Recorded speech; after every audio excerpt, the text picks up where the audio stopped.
back to New Heights, ladies and gentlemen, boys and girls, a Wondery show brought to you by Audible. For those of you that can't read, don't like to read, Audible, that's the app for you. We are your hosts. I'm Travis Kelce. This is my big brother, Jason Kelce, out of Cleveland Heights, Ohio. Yeah, baby.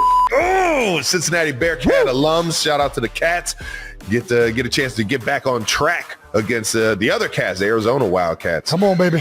Subscribe on YouTube, Wondery Plus, wherever you get your podcasts, and follow the show on all social media at New Heights Show with 1S for fun clips throughout the week. Jason, as we always start off the show, please tell the people what we have coming up. 92%, we got another amazing episode lined up for you right now. We're going to recap week 10 of the NFL, talk a little bit of the out of the house from this weekend and in Lambeau, and Miles Teller. How about that? Miles Teller is here. Ooh, are you excited about that, Wyatt? Miles Teller's going to hop on the podcast. Who's that? Okay, see you later. Great comedic timing, Wyatt. Great job. Before we get into any of that, let's get into a little bit of that new news. New news is brought to you by American Express. That's right. Heights Hotline Holiday Hot Takes. That's right. The quadruple H. We're doing a special holiday edition of Heights Hotline for this month's bonus content. You can give us your hottest takes about the holidays, or if you need any advice about dealing with your family or anything around the holidays, really, call our hotline at 929-399-7260. That's once again, that's 929-399-7260. We are bringing back New Heights mailbox as well. A lot of you have asked us about how you can send stuff to the show, so we decided to reopen our P.O. box in a location that's easier for intern Brandon to drive to.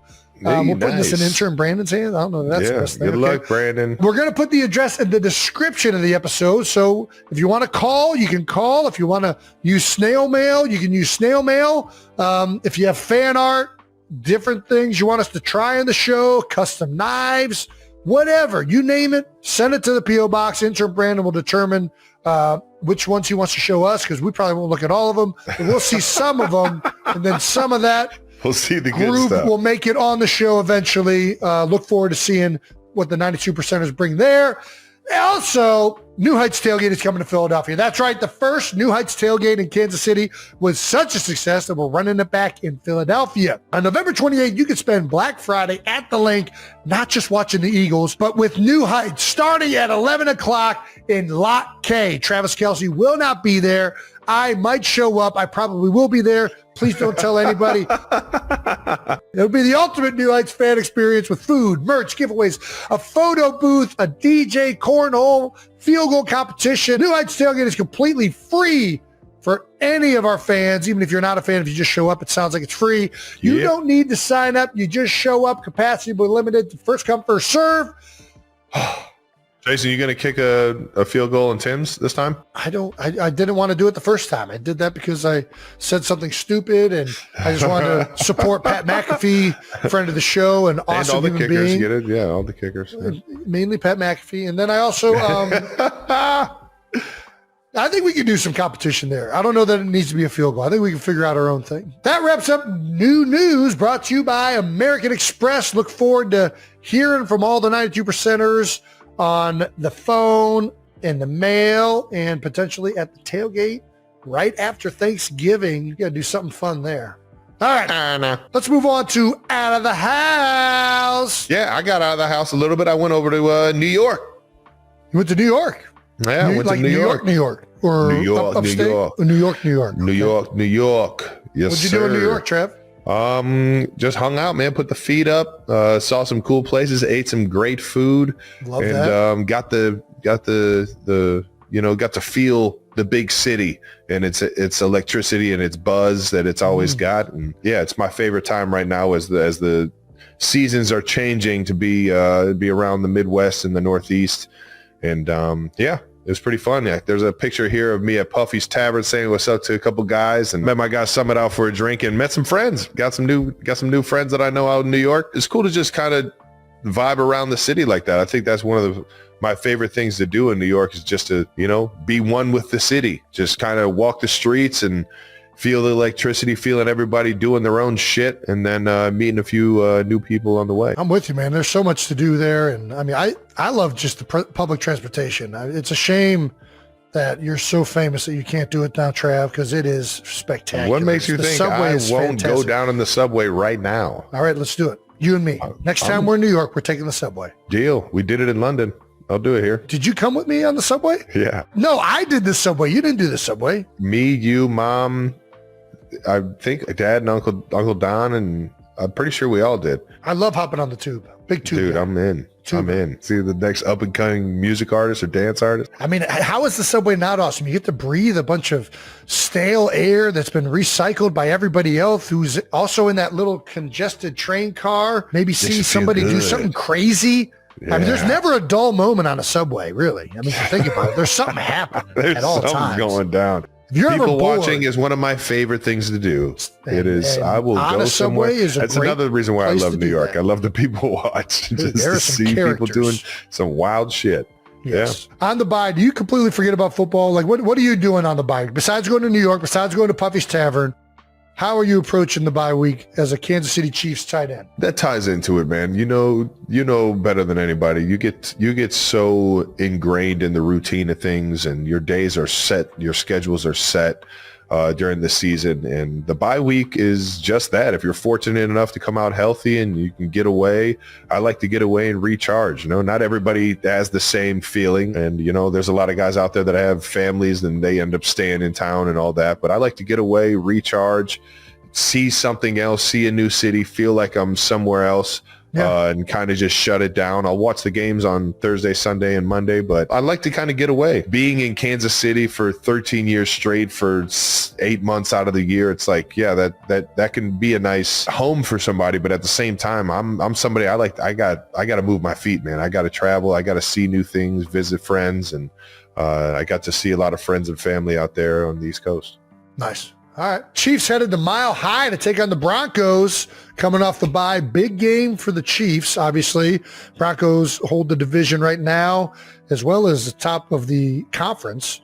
So, yeah, Trav, what are the keys to the game? I think right now the Broncos are playing so well together. You know what I mean? They're playing complementary football. They might not have a lot of games where they're scoring a lot of points and they're playing great defense, but at the same time, they're playing good complementary ball. And I think that it's kind of led by their defense. And then in those big moments, their offense keeps finding ways to win football games. That's what great teams do. And Bo Nix, man, we've said it on here before. It's like when the pressure's on, it seems like he just turns into a different guy. So it's going to be a 4-quarter, heavyweight battle.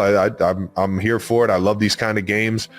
Denver's not the easiest place to go in and play football, man. That altitude gets me every single time, and it may not make me play terrible, but it definitely makes a difference when you're playing up there. And I'm excited for the challenge, man. Bo Nix, such a better quarterback when he's playing from behind. It's a crazy stat. Has it factored into your guys' head at all that maybe you should spot them some points and be the ones to come back from No behind? chance. That's not how that works. No, not- nobody Okay. in their right mind is just like, all right, here, let's spot them. Let's spot I mean, them listen, 13. if we're listening to analytics, The old Patty Mahomes, 10 statistically, point win, it is the 10 smart point lead play. at half. Yeah. Statistically, it is the smart play. It's like you're playing blackjack. Analytics, yeah. If you play blackjack with the Broncos, you got to let them bust. You got to let them get to 20, and then you know that they're going to go over at some point, and then it's all going to come crashing down. I think we're going to try and start fast and finish even faster. I think that's going to be the key to the game right there. It's probably a more tried and true method. Jason, you were everywhere this week. Yeah. If you guys in the real world didn't catch it, you got Peyton Manning to be you, and you got to be Peyton Manning. Little Freaky Friday action. Yeah, I wore a Colts uniform. We traded places in true Freaky Friday action. Yeah, Peyton approached me to do this tush push thing. I'm like, dude, I'm all in, man. Peyton's places.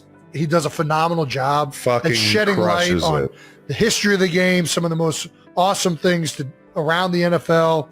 It's truly just a joy to even be involved with this in any capacity. So shedding light on the tush push and doing this bit where Peyton got to feel what it feels like to be at the center of that thing on the bottom. Listen, you think the quarterback's getting this tush push? You just take a look at the center next time. It's a lot of pushing of that tush. Anyways, it felt weird in the moment when I was wearing the Colts uniform. It felt even weirder watching it. I don't look right in a Colts uniform. It just feels off. No, it's because you're fat and you're wearing 18. That's why. If you had that old 62 on, Just going to say, I don't think I looked fat in this. you would have turned into Jeff Saturday 2.0. I didn't know I was so bow-legged. Look at how bow-legged I am. But that's the thing. You're not. I'm not You're slew-footed just like me. slew-footed.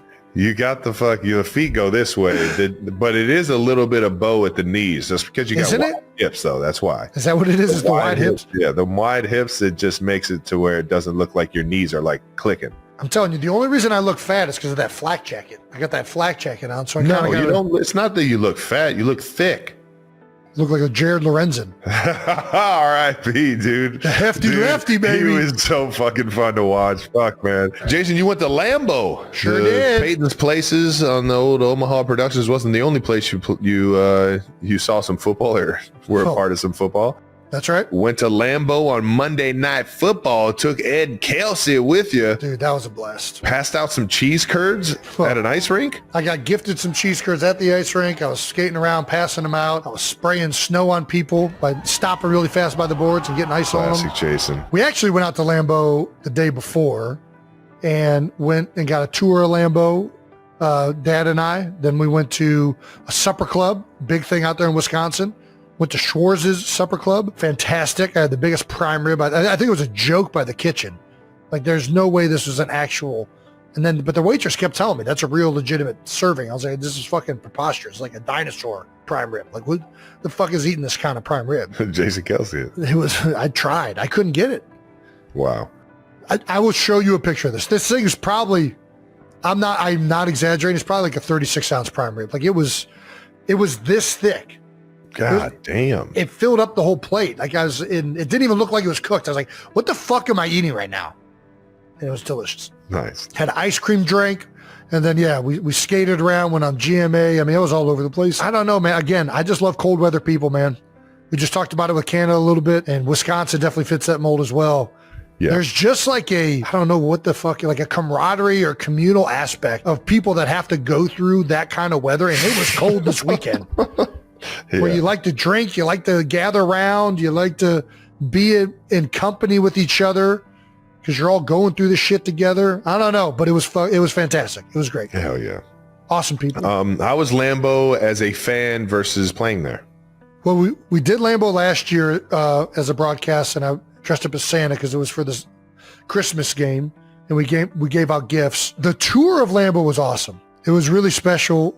They've done a great job, better than a lot of other organizations. I would say probably even better than like Philadelphia, of like telling the story of the history of the NFL and in particular the Green Bay Packers. There's pictures all over the place. They have an old piece of concrete that like Curly Lambeau and Vince Lombardi and all those guys used to walk across before they went out the field on the actual tunnel that the players go on. They all step across that piece of concrete and put the jersey on like every other Packer has before them.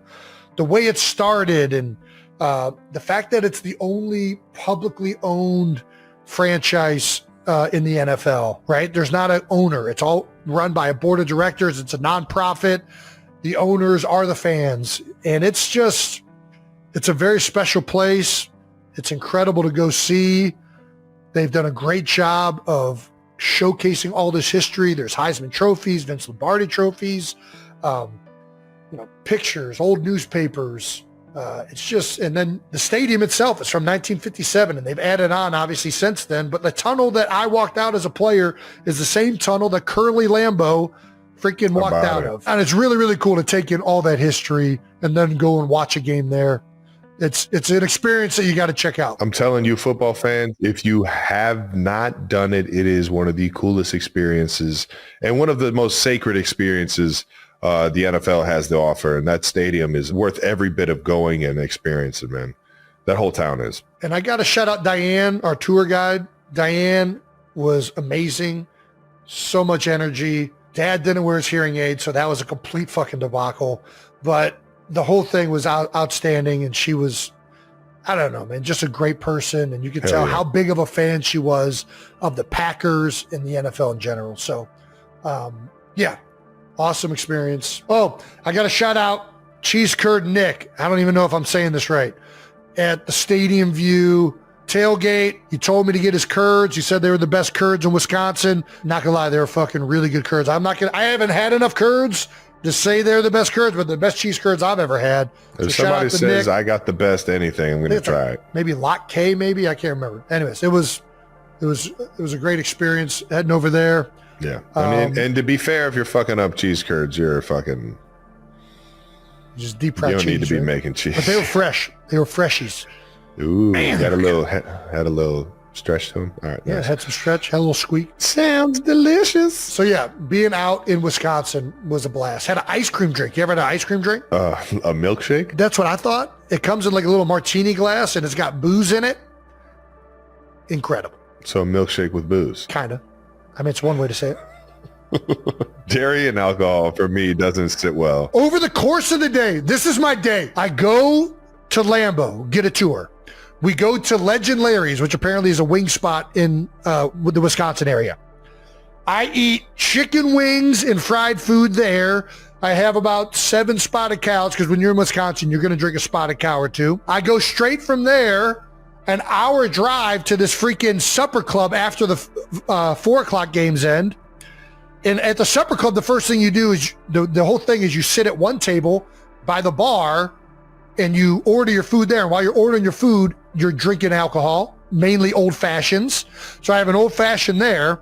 Then we go to the table. I eat a prime rib the size of the entire fucking plate. All right.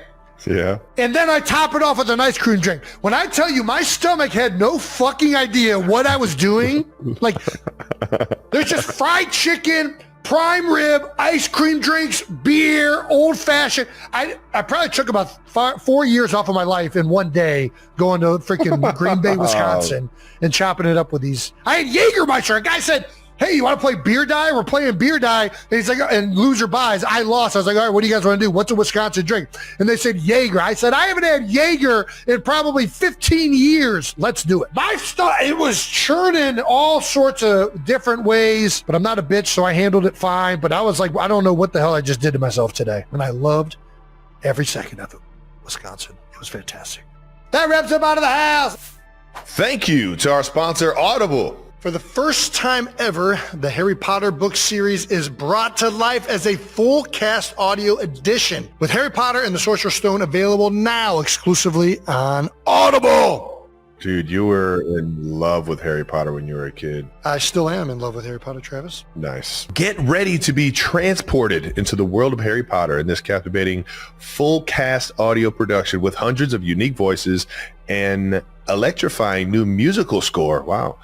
Real world sound capture and immersive sound design. How about that? Audible's going big. I know. I'm actually very excited about this as a Harry Potter universe fan. It's all in Dolby Atmos to heighten every magical moment. Harry Potter, it's full cast audio edition, meaning every character has somebody playing the part. It's going to be freaking epic, and it's going to be something that the whole family can listen to and that I know I'm going to enjoy. It's a new immersive experience for long-time Harry Potter fans and an epic new way to introduce the story to a new generation. The first audiobook, Sorcerer's Stone, is available now. New installments will be releasing every month. That's right. You're going to get a new Harry Potter book with this full cast edition once a month, consecutive months here and thereafter. You know what I'm saying. Trav. It's Harry Potter like you've never heard it before, exclusively from Audible. Go to audible.com/HP1 and start listening today. That's audible.com/HP1. Thank you to our sponsor, American Express. Hey, the American Express Platinum Card is now better than ever. With updated benefits to help you unlock unforgettable experiences, you can access the largest global airport lounge network and global hotel program with a suite of benefits as compared to other credit card programs. Nice. Plus, with their dining benefits, over 10,000 U.S. Resi restaurants and exclusive access to unique experiences worldwide. Platinum membership means you can turn the ordinary into extraordinary. There's nothing like landing a table at one of the hottest restaurants. And when you enroll with the Amex Platinum, you can also get up to $100 back each quarter on eligible Resi purchases at participating Resi restaurants. Ooh, gotta love a little $100 back. Who doesn't love getting something back when they're trying new things and new spots? Jason Duck. Couldn't agree more. And with an array of premium travel, dining, and entertainment benefits, all backed by American Express's award-winning service, Platinum membership brings experiences to a whole new level. It's true what they say. There's nothing like Platinum. I didn't know people said that. It's pretty nice. Now they do. It is true. Yeah. Terms apply, though. Learn more at americanexpress.com/withplatinum. Thank you to our partners, SeatGeek.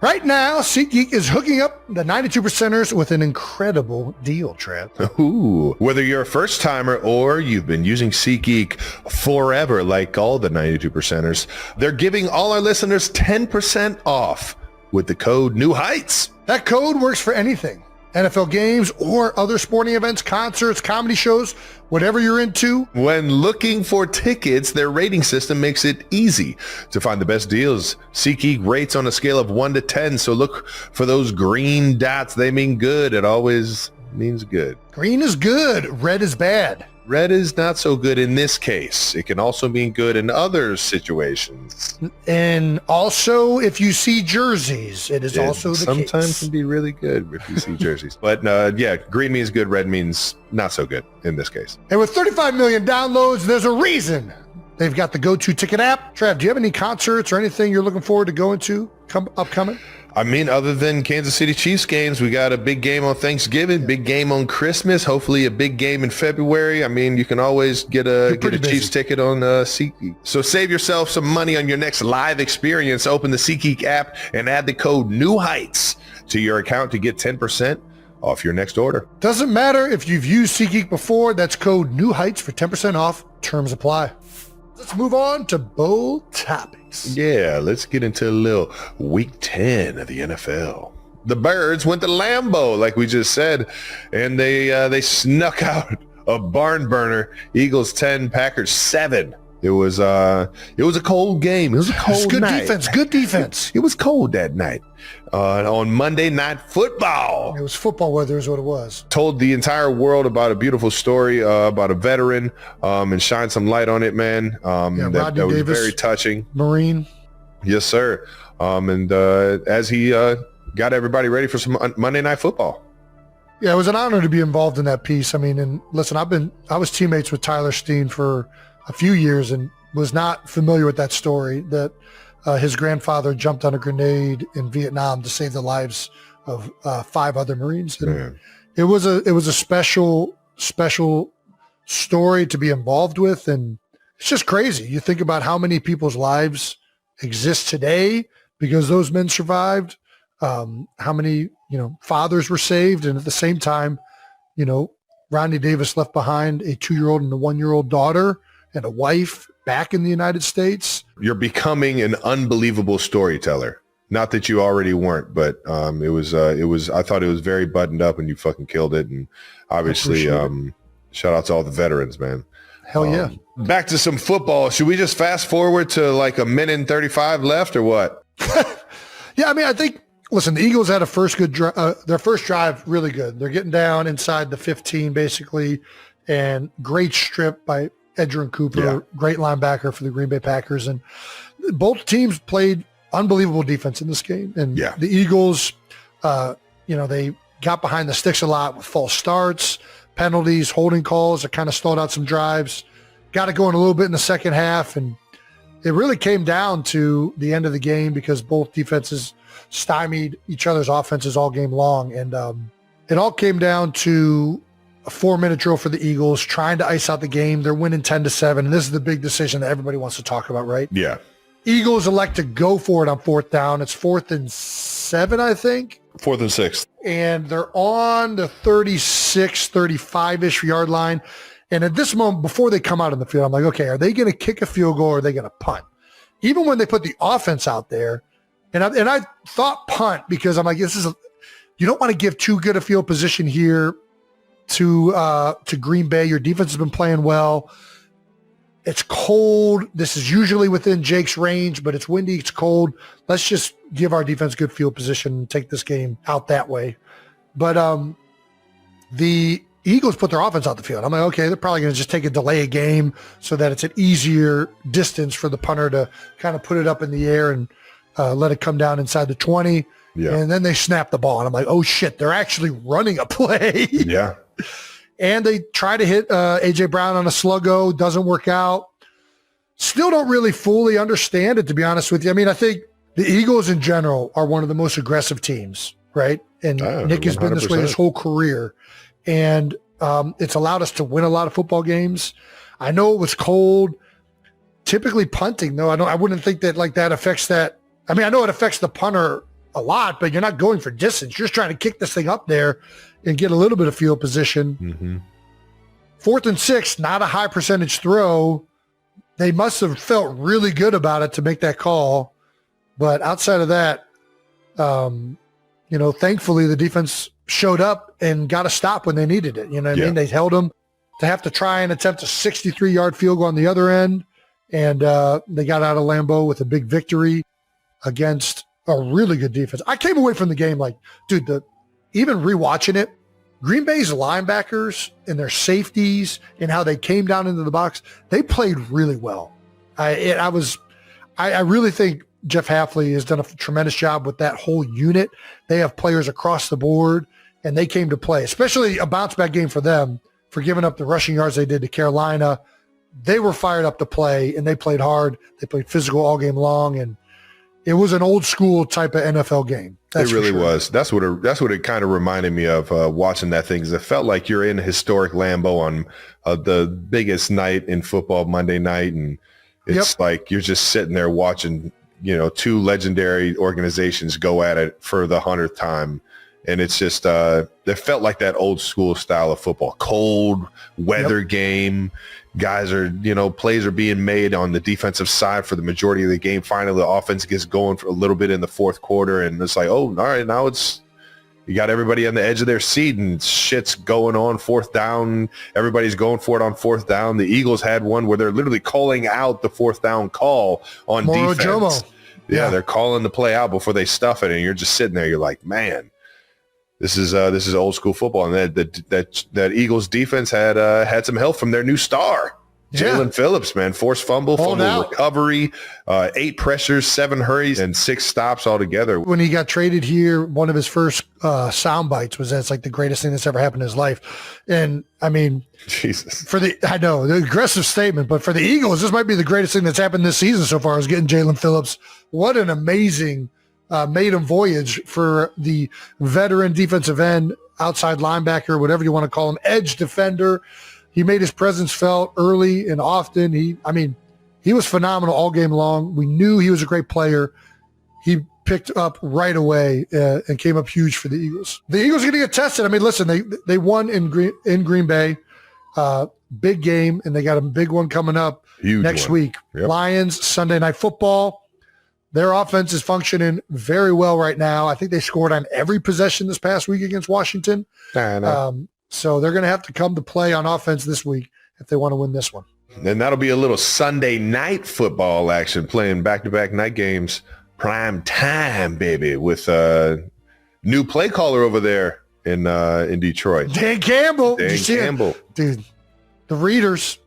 I love that sideline pick. He's so good, man. Dude.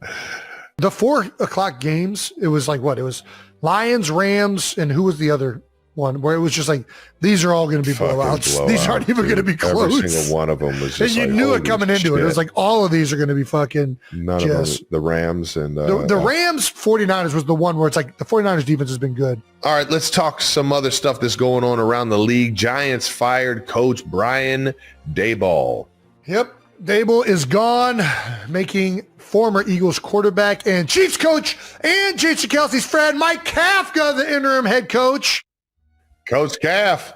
Coach Kafka was Mike Kafka, quarterback for the Philadelphia Eagles when I first got into the NFL. And he was my QB awesome. Coach when I first got into the NFL. That's right. Went over to Kansas City quickly and ended up having a tremendous career there as offensive coordinator. He's got some hardware from his time in KC. Won 1 Super Bowl there, and he's been in New York the last few years since Brian Daboll got there. Now the interim head coach. Can't wait to see what Kafka can do up there. Listen, this is how it works. You know, Dable was there for 4 years. They've changed over the roster completely, and the team just hasn't gotten better, right? They show flashes. Like it felt like 4 weeks ago, it felt like things were starting to turn a corner. Yeah, we were when seeing they a started different getting version of Jackson Giants Dart football out there, Cam Scadaboo. It felt like, okay, this team's starting to have some confidence and find themselves. But yeah, the graphics are all out there. They've blown a number of big double-digit leads that good teams just don't do, and really disciplined teams don't do. And, it's not all Brian Dable's fault. It never is. But when you're the head coach, you're the one ultimately responsible. Somehow the general manager's abstaining from responsibility over this whole thing to date. Wink Martindale, the defensive coordinator, they move on from him a couple seasons ago. They move on from Saquon Barkley, famously last season. Daniel Jones. They move on from Daniel Jones. And all three of these guys have had success at their next stops. So, the common denominator is like, hey, we've had players apparently that are good in this building that haven't played at a high level. So ultimately there's going to be change coming whenever that happens for sure. Yeah. And it's a tough situation for our guy Kafka to come into, but he is one of the best football knowledge and offensive gurus, man. I like when he was in Kansas City, man, just hearing him talk ball and hearing him talk about how the offense needs to get going. I always was just blown away by it, and no better stamp of approval than his absurd stat line in college playing for Northwestern in the old 2010 Outback Bowl. The guy threw for 532 yards, 4 touchdowns. Are you serious? He was 47 for 78 in the air. Oh my gosh. Man threw fucking 78? Yeah. And did he throw his arm out? How do you throw a ball 78 times? Good luck to Kafka in the New York Football Giants, man. Yeah, good luck to Kafka. I will not say good luck, Giants. All right. Keeping it on coaches, Mike McDaniels. Little drive-by troll action. Let's take a look at this photo. After the Dolphins upset the Bills, Mike McDaniels might have been spotted driving by a Bills bar in South Beach. Can we get a more zoomed-in version of this photo? I mean, that's Mike McDaniels, right? 1,000%. Is he trolling, or is this just on the way to his house? What do you think? It might just be on the way to the house. I could see Coach McDaniels living down in Miami Beach. He's definitely trolling. He's dry. He's slow turning it. Got the arm out the window, staring right into the bar. Staring right into the bar. I mean, listen, this was a big one for Coach McDaniel. Yeah, it seemed like there's some people in the hot seat over there right now. All righty, before we hand out some stamps of the week, let's talk to our partner, DraftKings. That's right. Interns, please come on in. Let's take a look at Week 11 matchups and build a same-game parlay for the people. Let's go. Week 11 is actually kind of stacked, if I'm being honest. Yes. I'm very excited about this weekend. There's a lot of great games. I think the game Jake and I are most intrigued by is in the early slates. Okay. We are looking at Bucks at Bills. Both teams coming off a loss. Yeah. This is a big one. Jake, first pick. Got to start with the spread of the game. Just keep it simple. I, as the resident AFC East fan, cannot be rooting for the Buffalo Bills. But I do think this is going to be a close game, and the Bucks are getting 5.5 points. So I'm going to take the Bucks plus the points in terms of the game spread. Nice. Always like when we take the Bucks. I like that. I think Baker always plays a tight game. Never count the man out no matter what the score is. All right. My pick for the same game parlay, I'm going to go with a James Cook anytime touchdown. I feel like James Cook is the engine that drives that Bills offense, and I think they're going to get him going. I think that is the key to the game, is to get James Cook going. I think they're going to feed him. All right. Both coming off hard losses. I got a back friend of the show, Baker Mayfield. I'm taking Baker Mayfield over 2 touchdown passes. So I always like taking Baker on any of this stuff. So yeah, love it. Bucky Irving's been kind of shaken up, a little bit hurt too. So I think they're going to have to throw the ball. They're going to be passing the rock. So I'm taking Baker over 2 touchdowns. Shout out friend of the show, Baker Mayfield. Are they getting any help from the injured players coming back? The Bucks? Do you know? We've been looking right now. It doesn't look like Bucky Irving's going to be available. I think some of the wide receivers are questionable, but I think regardless, they're going to be airing that thing out. Mike Evans has been, he's obviously dealing with the injury, but Baker told us about Emeka Egbuka in the summer, and he's absolutely killing it. So I'm ready to ride with the Bucks. Yes, he is. He is killing it. He's a good player. Baker was right on the money with that one. You can check out all of the odds for Week 11 and more over on DraftKings Sportsbook. Now that everyone knows about some of the awesome bets that are available on DraftKings, you're ready for the game. That's right, and it gets better. How about that? All new DraftKings customers who bet $5 get $300 in bonus bets if the bet wins. Get in on the action now with DraftKings. The crown is yours. Let's hand out some stamps of the week. How about that? Let's keep it moving to Stamp of the Week. Trav, take it away. All right, now moving on to Stamp of the Week. Who you going with? Dan Campbell had over 500 total yards with those glasses on, man. I might give my Stamp of the Week to those readers. All right. I like it. Somehow still looks incredibly intimidating with glasses. I'm not fucking around with that. Look at those. It's the traps coming out of the T-shirt that tells me I don't need to bark up that tree. It's the red skin that just tells you that, like, his blood is just pulsing to, like, areas. Waiting. He's just waiting to explode with rage. Thick six. Let's take a look at this thick six, Brandon. I've seen this thick six. Is it good? It's good shit. Anytime you see a fat boy running with the ball, it's good shit. All right, let's see it. Kind of think they could have blew it dead, but Oh, big boy. Oh, yeah. No, that forward progression is not stopped. they can't bring him down. Are you kidding me? Oh, my God. Oh! Dude, he landed hard. He hit the ground hard. Let me tell you, big boy is tired after that one. I'll tell you that. He just fought off even his own teammates. Like, how many people is he pushing and freaking, he just wrestled an entire high school football team. I'm definitely giving it to him. I don't even need to see the rest of these. I mean, Matt Stafford was tremendous. I gave him the Hemi on Monday Night Football. DeMarcus Lawrence had a couple scores for touchdowns. Jets offensive line celebrates offense. All right, I'm intrigued. Let me take a look at this. Just styling on him. Oh, no. Like, look at him. Fuck. That's pretty funny. It's really petty and like super unsportsmanlike, but it's funny as shit. The boys on the 2-game win streak, bro. Fuck it. There is something different about like making a play as a, like, you make a play, you get the dance, but getting somebody else the fuck up and then dancing on him feels a bit aggressive. It feels like taunting to me, but right? I love it though. As we've said, we are in favor of taunting as a podcast. I'm fucking we so are pro taunting. And it was also just good rhythm. I mean, he's a good dancer. I want to go to the club with him. Yeah, I'm going to go with the thick six. Shout out to Akeem Davis for an incredible defensive touchdown. Truly remarkable effort. I don't know if it's going to get better than that. Yeah, I don't know if it gets better than that either. I'm always down to give a friend of the show some love, man. Matty Stafford went out there, went fucking nuts, has the most starts by QB before reaching.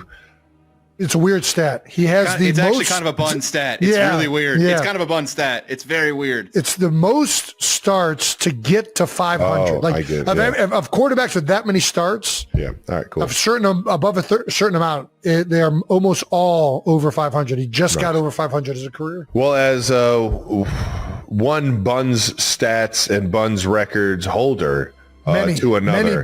Many Buns stats. Matty Stafford gets my stamp of the week. After 231 starts, Matt Stafford is finally above 500. He has the most starts by a quarterback before reaching 500 since starts were first tracked in 1950. He is now 115 and 115-1 overall record. So it just tells you how bad they were in Detroit. Like, they had some bad teams in Detroit. Fucking guy's Super Bowl champ, baby. You can't tell them no different. Well, that does it for Stamp of the Week. Let's close this episode out with Miles Teller. Yeah, I don't see why not.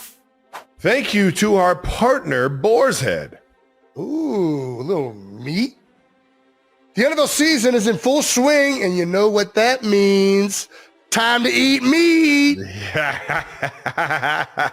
Millions of fans are turning their homes into game day headquarters every weekend. Gosh, and whether you're hosting a watch party at home or tailgating before a big game, you got to feed the crowd. That's where Boar's Head comes in the clutch. Yes. Their platters are literally a game changer. We're talking premium meats, cheeses, dips, and more. What's your go-to deli platter, Jason? I mean, any of them. Dude, anything that combines crackers, meat, cheese, and mustard. It doesn't matter what kind it is. You got pepper jack, you got provolone, you got cheddar, you got beer cheese, you got salami, you got kielbasa. There you go. Don't be all artsy with me. Ritz crackers. Maybe you can do some of those like whole grain, thick boys that are round. Those are kind of nice too. If you want to be kind of different, you go with like a wheat thin. If you really want to elevate your game day spread and score big with your entire home gating, that's tailgating at home. Visit your local Boar's Head Deli. They'll hook you up with a ready-made platter. Ooh. Or you can build on your own. There you go. Either way, you're upgrading your game day with some serious flavor. Boar's Head, committed to craft since 1905. How about it? It's just a great name, too. Over 100. Yeah, you know what you're getting. Boar's Head. Thank you to our sponsor, Allstate. You know what's smart? What? Checking Allstate first for a quote that could save you hundreds on car insurance. You know what's not smart? Not checking the fridge for things that go rotten before heading out of town for 2-week vacation. Yeah, nothing says welcome home like the smell of fresh spoiled milk coming from the kitchen. Yeah, checking first is smart. So check Allstate first for a quote that could save you hundreds. You're in good hands with Allstate. Potential savings vary, subject to terms, conditions, and availability. Allstate North American Insurance Company and affiliates, Northbrook, Illinois.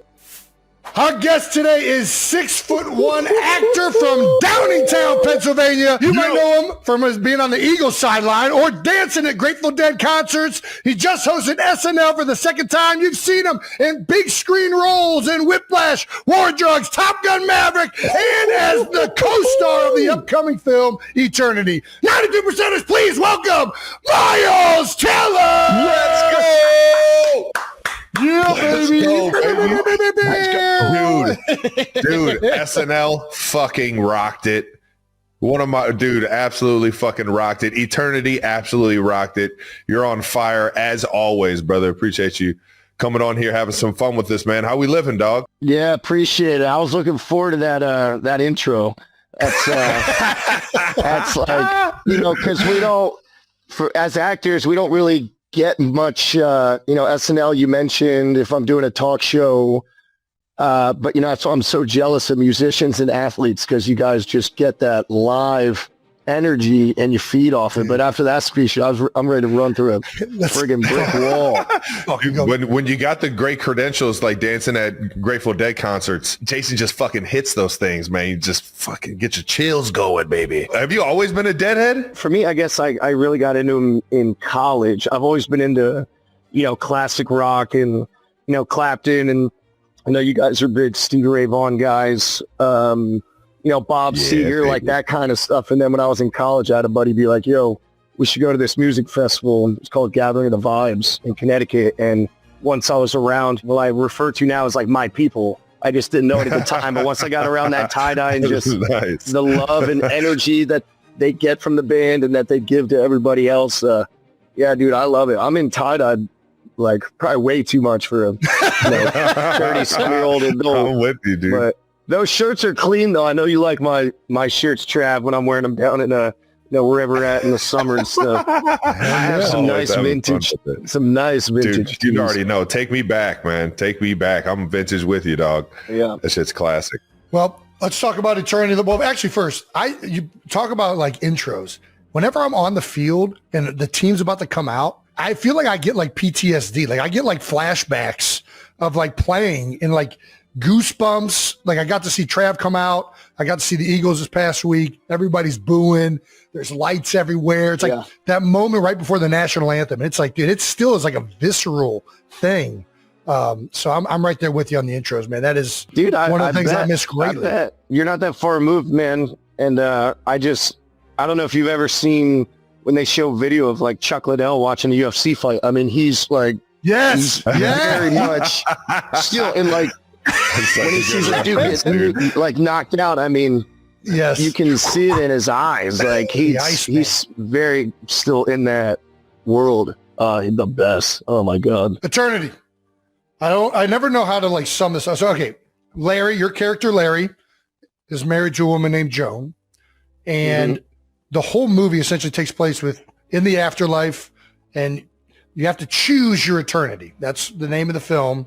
And I mean, I don't know what I'm allowed to give away, what I'm not allowed to give away. Do you want to? I'm going to try not to give nothing away. Also, it's not a Marvel film. It's not a, Top Gun. I don't think I'm going to have a red dot on me if this thing goes a little sideways. Sure. But, yes.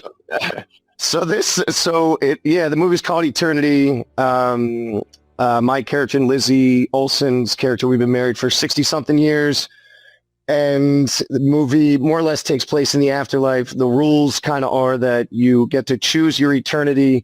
And we have some fun with it. There's like Smoker's World because cancer can't kill you twice.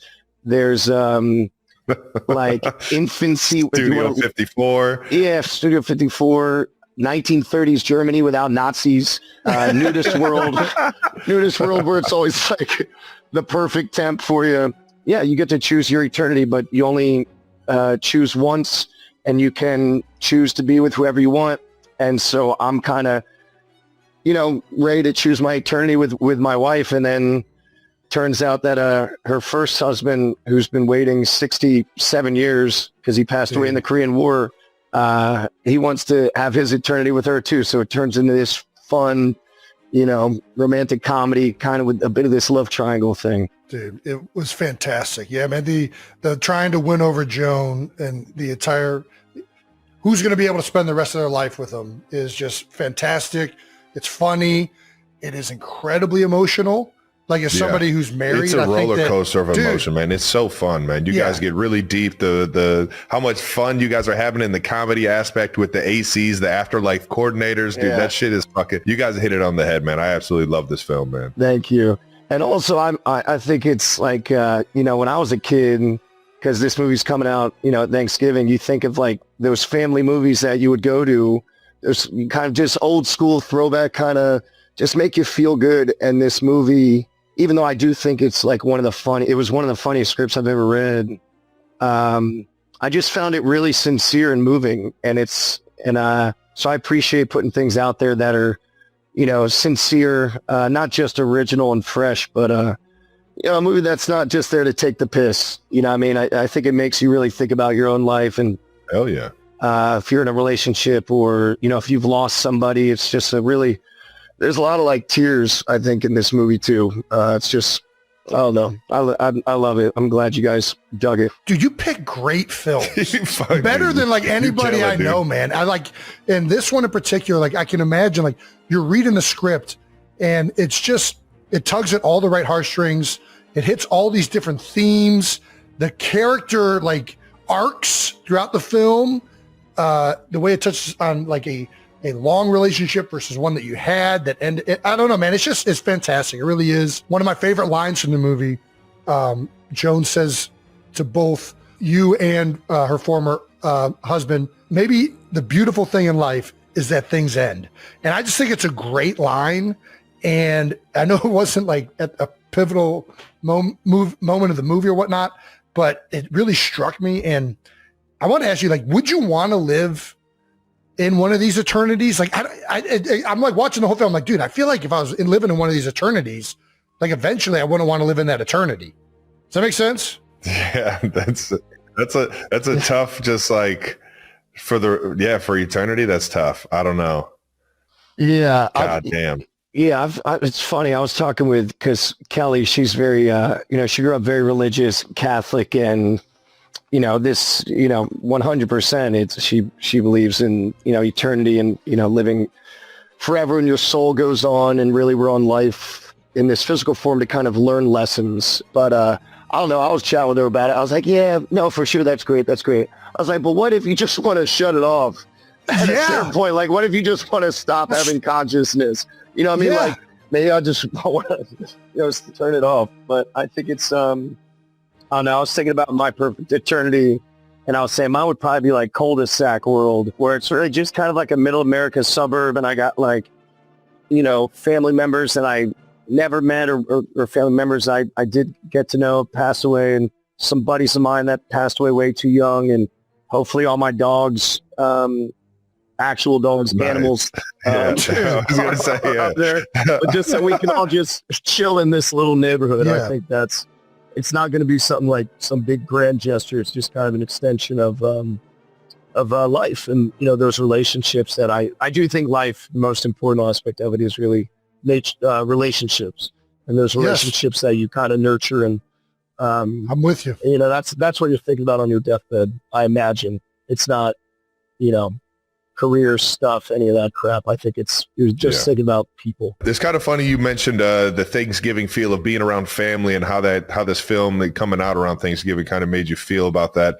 I guess unknowingly, I feel like I genuinely enjoyed it even more because I kind of put myself in the shoes of like, these are like my parents.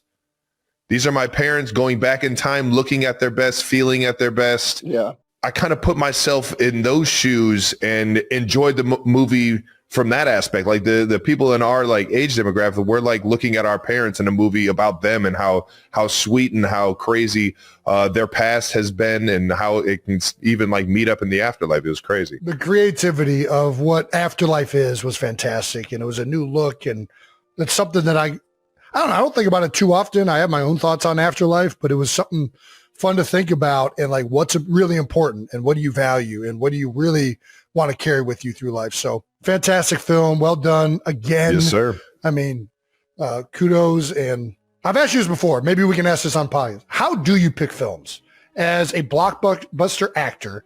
What is your process? How do you, because I'd imagine the inbox is like, I mean, it's got to be bigger than my email of just like scripts and people that are reaching out. Like, how do you sort through that onslaught of opportunities and really get to the ones that ring true to you? It always starts with the script, although I will say if you are lucky enough to always work with a great director, then that's going to give you a pretty good shot.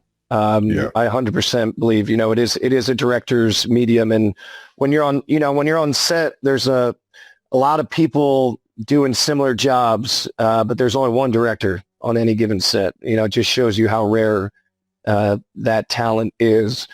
But I think, I don't know, for me, first couple years of my career, I think I had a pretty good idea of, I wanted to, show some range, and I knew I wanted to do my like college buddy comedies, but then I also knew I wanted to do some kind of something a little more intense drama-wise. I like to maybe some action stuff, but I think for me, if there's anything that's really kind of steering my decisions, it's probably just that I don't want to be repetitive. I've been doing it professionally now, I guess, for like 16 years. I started at 22, and now my audience, those people that saw me at that age, like now they're older as well with me. And so I just don't want to play down to them. I try and find things that I'm interested in. I just think I think I do have a wide range of interests. Yeah. There's a lot of stuff that I, am into. And I try and pick things that I do think are of quality, whether or not the movie turns out like that. Awesome. I don't know. Everybody's in it for different reasons, but for the most part, I enjoy projects that kind of push me a little bit. I think that's important. You've been doing this shit for a while, man, but it's so fun to see you keep taking these new challenges. And this A24 film is out. Eternity comes out November 26th. Make sure you check it out. You're going to fucking love it. I guarantee it. But why don't we talk a little bit of your football love? Let's talk a little Birds. Let's go. Now's the time. We need to know Miles' thoughts on the 2025 Birds. What do you think? It's hard to argue with the record at this point. Lost a lot of guys. On defense, that line, it gets a little banged up. But I would say what I'm, I guess, most appreciative of, and it's kind of weird as an Eagle fan, but I just expect them to close teams out. I know. I really do. I think Jalen, that kind of just, cool hand Luke back there, his demeanor, I think in the beginning of his career was maybe frustrating for Eagles fans because we're a real passionate fan base and we want that quarterback. Maybe, when you're winning, it's all good. You're like, all right, cool, dude's unflappable. But then when you're losing, you're like, show some damn emotion, dude. But it's, Eagles have been, I think even under Andy Reid, he averaged like 10 wins a season, in all those McNabb years. Like there's been a couple of down years, but for the most part, I'm just really appreciative that ownership and those players and those coaches put a winning product on the field. Absolutely. Oh yeah. Almost year in and year out. And that's very rare. I mean, Trav, what you boys are giving to those Chiefs fans, I mean, that franchise just took off on a rocket with you boys. And now it's like, that's the standard. And I feel like as a, NFC guy, I feel like Eagles are that standard now. So it's just awesome to watch. I appreciate all the effort. I know. Can only imagine how much goes into it. Fans will never really know. So I'm just happy to be a part of the ride. And to be honest, man, that's the one thing you see from the rest of the league is that from the top down, they are ran like a true like a top tier organization. When you go there as a fan, as a family member, I'm over here wearing the gang green when Jason's playing, and I'm sitting here. I'm like, man, this is a well-oiled machine. The family rooms, how they treat the players, how the players get embedded into that, ingrained into that city. From the top down, man, without a doubt, man, Philly's organization's top tier. And you just touched on the ownership. Jeffrey Lurie just got put in the Philadelphia Sports Hall of Fame. I think he's in there for contention to be in the NFL Hall of Fame one day as an owner. Certainly, the success that they've had since he's taken over has been incredible. And I'm just lucky to have gone to an organization like that. And, you mentioned Andy Reid. And, I mean, how many owners have been to, I guess, his fourth Super Bowl now with 3 different head coaches? Like, that's to retool and to be able to hit it again is pretty remarkable when you think about the career achievements that he's had in Philadelphia. And I just saw a stat. I think Nick has more wins than the last decade of Giants football. And you think about the turnover that New York has had. They just fired Brian Daboll, and I think they had 54 wins in the last 10 years, and Nick just surpassed him this past week. It's like, we've been pretty spoiled, no doubt about it. Until you win that first one, right? It's like, oh, Philly, they're never get over the hump. And now all of a sudden, you were back in another one, and then you win one and this and that, and it's like, can't even hear you down there, Giants fans. We're not even focused on you, dude. Dude, I gotta ask. So I know we're talking Birds right now. Knowing you're a huge Phillies fan, you follow every fucking game, you watch every Birds game. You got to be Philly through and through. Do you watch the Broad Street Bullies every game? Yeah, when I just don't watch hockey as much anymore, but when I was in South Jersey, those early 90s years, like the Legion of Doom with LeClaire, Recchi, Lindros, Joel Otto, Gar Snow, Ron Hextall, like those were some badass teams. And I used to love it. But yeah, I don't really watch hockey as much. I mean, in Tahoe, I've gotten to know a bunch of those boys, especially Oshie when we're playing those baseball games. I'm going to be so mad if I can't be yelling Schwarbombs this year. Schwarbomb! Freaking do a lap. Oh, gosh. So funny, dude. For those of you that don't know the context, man, every year we play beer drinking games in the back of the casino with the core group of guys, and the hockey guys are in there. We're always in there, and man, I'll tell you what, Miles is one of the fucking all-stars of that goddamn back room, dude.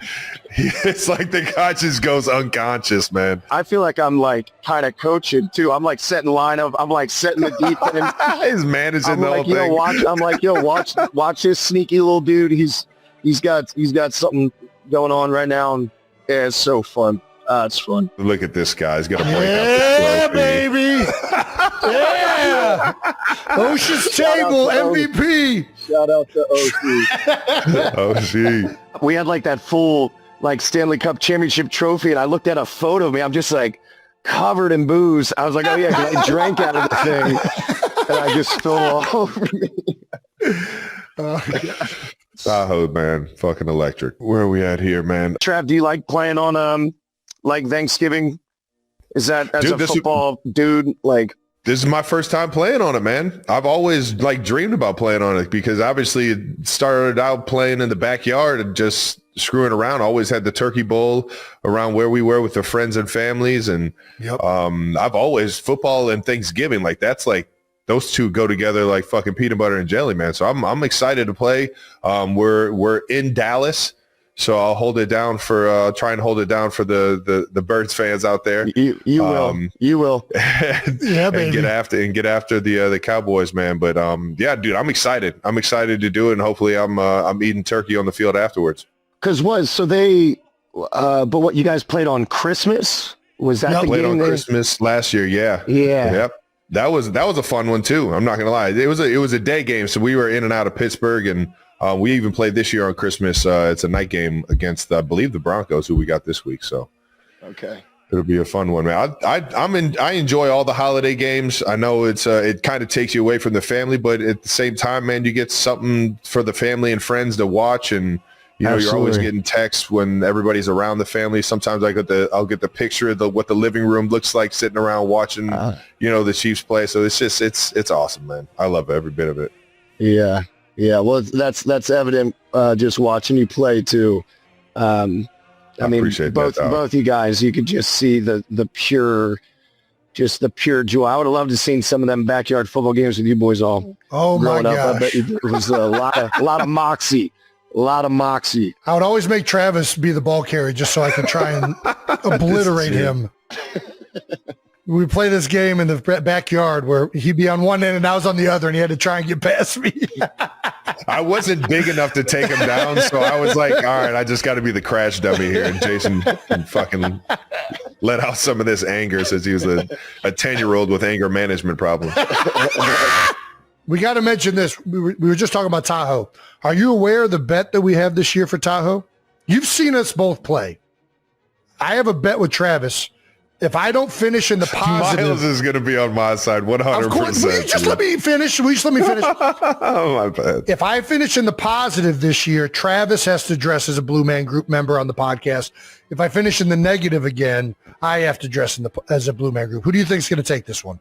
I mean, I never play my best golf there. I've broken 80 I don't know, maybe 3-4 times in my life. I can play good golf. I've never finished in the positive there. Dude, I've hovered at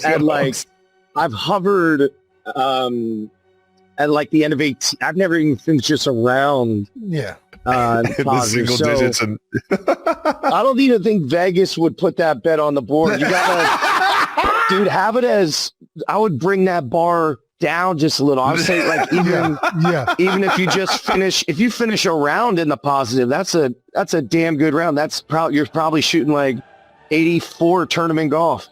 Trav, are you open to redoing this bet in just one round in the positive? Honestly, I still feel confident about that, dude. Dude, Osha's table. Oh, hey. What's Hi. up, girlie?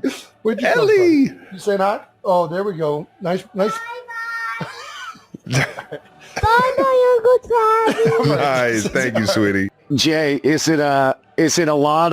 I guess since being retired, and obviously I know you're still very, very busy, very active, but kind of getting to be home, I imagine a little more present during kind of the holiday season. That's got to be pretty sweet, man. It's awesome. Yeah, and I think you just mentioned Thanksgiving. We're already gearing up with plans for that, and Christmas isn't too far around the corner. I don't know.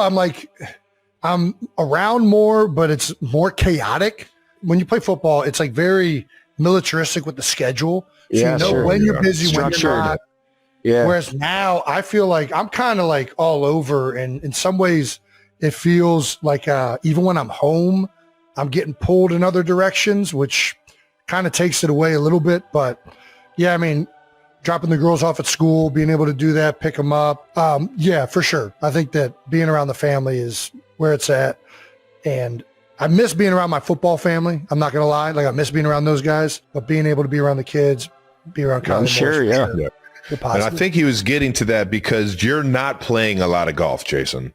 You're not getting better at that game. Dude, I played golf once a week this year, basically. I'm getting once better. A week? That's a lot, right? Is that not a chance. lot? No way. I got to go more? Yeah, you got to. Yeah, dude, I'm investing in a simulator. To be in the positives. I just got to get away from my negative shots. I know those doubles can just gang up on you. Dude, they can stack. Especially after a long night in the back of the casino. That's right, Osh's table. Playing baseball. He left all his good shots to win the MVP of the Osh's games, dude. Well, that's the thing. It's like it's at altitude. You know what I mean? A lot of the time we are, after the round, we're all hanging drinking. out. We're all hammering long drinks. Appreciate that. baby. Appreciate that. We're hammering some of them, the skinny finnies. Yeah. And then you're up at sometimes your tee times are like real early in the morning. It's like, yeah, obviously I'm not playing my best at golf. I just went to bed 2 hours ago. That's the best, dude. I fucking love Tahoe for that, though, man. We got a last segment right here. We're going to get to it. We got to ask. All right, we're just going to rapid fire, ask some questions that we've always wanted to ask, and we'll get you out of here. Sound good, Miles? Yeah, all good, dude. Do Philly sports fans deserve the reputation we get? Yes and no. There's a misconception there, but what I think people get confused about is that Philly sports fans are informed. When they're booing about something, a lot of the time it's not a physical thing. It's just mental, maybe a mental error. We're passionate, but they also, that's their life. You meet a random chick at the bar, she can tell you 5 relief pitchers. Like, it's just a part of the culture. It's just what it is. So yes and no, but yes and no, and also who gives a shit? Do you know anybody that has ever spent time at the jail at the vet? Yes. Very good. Just a quick answer. I love it. Yeah. You're in the new Michael Jackson biopic. Yeah, it's funny. I think people, because when I first got casted, it said like Miles Teller to star in Michael Jackson movie, and I think people literally thought I was playing him at some point. I was like, oh my God, no, dude. I mean, you got the moves. That's why, because you got the moves, dude. They were like, dude, if somebody can moonwalk in this bitch like Michael, I could see it. I tell you what, his nephew who's playing him, there will never be anybody who will portray someone in a biopic that has, I mean, he's got a ton of that DNA already in him without even being a performer necessarily, but he trained for years, 2-3 years before we ever even rolled camera, and this kid is going to light that screen on fire. It's hell yeah. Michael Jackson's greatest performers of all time. And to even be able to get close to mimicking him is really, it's almost impossible, but I think Jafar does it. Awesome. You and Travis both starred in sequels to iconic movies. Starred? Yeah, that's right. Travis, just take it. All right. Is there more pressure working with Tom Cruise or Adam Sandler? What do you think? I'm like, starred? Stop it. Absolutely, brother. Almost the same amount of time in between each sequel too. The Sandman's great. Dude, Sandman is the greatest, dude. Oh man. But Tom is awesome too, man. I had the pleasure of meeting him on Tay's tour, man, and he's fucking awesome. It seems like he's a lot like he does all of his stunts, obviously, and he seems like he's very like, I don't know, like locked the fuck in. Not that Sandler isn't, but when I was on Happy Madison set, like it was a huge family. Like everybody that worked on the movie, the first movie 30 years ago is working on it now. Like it was. I would assume that that Adam Sandler does it a little bit different. But how was it with Tom?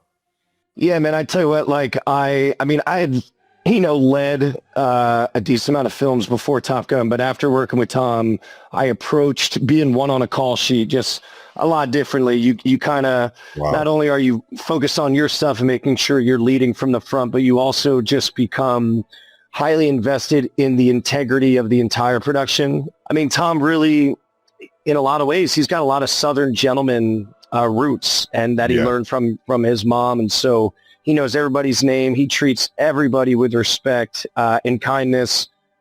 But also, like what you're saying is that, especially usually on a Tom Cruise film, there's aspects of the filmmaking that are very physical, very technical, and everybody needs to be on their shit or something bad could happen. So that attention to detail, he does not, he does not mess around with that. And honestly, I don't think I've ever met anybody who loves films, loves making films more than Tom. He's such a champion for it, and I learned so much from that guy. If he was on your football team, I mean, he's wearing that C, and he rises. Everybody rises just with his ability. Yeah. What are the chances we see Rooster again sometime? I hope very high. Yeah, that was like such a highlight of, yeah, dude. It just, that movie came out like right before we did Tahoe, and just seeing all that red, white, and blue out there, and dudes showing me their Top Gun tattoos and juicing me up. It was like, let's go. Yeah. I love it. Hell yeah. Was it easier hosting SNL the first time or the second time around? Oh, the second time by like, it's not even quantifiable, dude. It was the first time, as you know, Trav, I mean, that week, everything is happening in such fast forward. You have nothing to relate it to. Even if you've talked to somebody who's hosted before, they can't even really give you all that much advice. You got to experience it for yourself. And I thought when I hosted it the first time, I kept waiting for Lauren to bring me aside and be like, hey, kid, like, you got to pick this up. Because I never felt prepared. And then, at all. No. And then it goes by like crazy.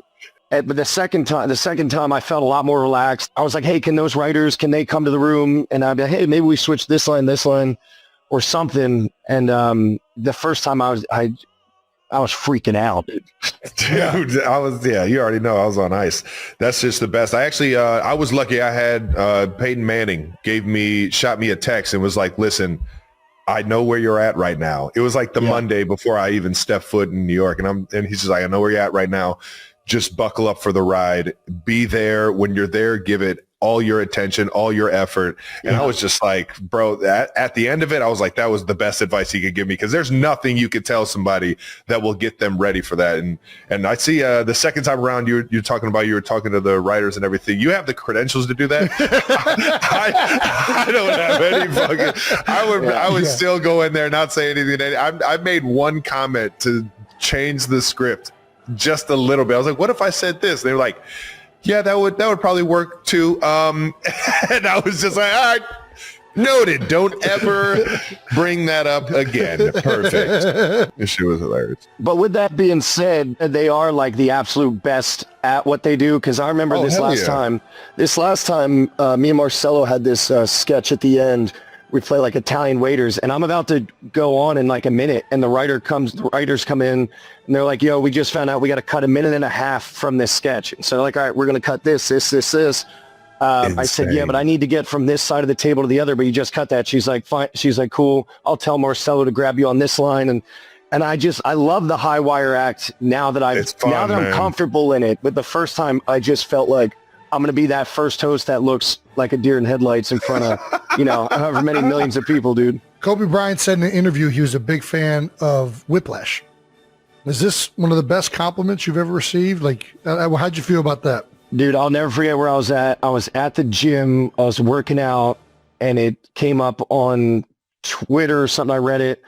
So then I tweeted like a minute after reading. I was like, man, at Kobe talking about Whiplash, and GQ made my life's highlight reel, purple and gold, whatever, and tweeted it out.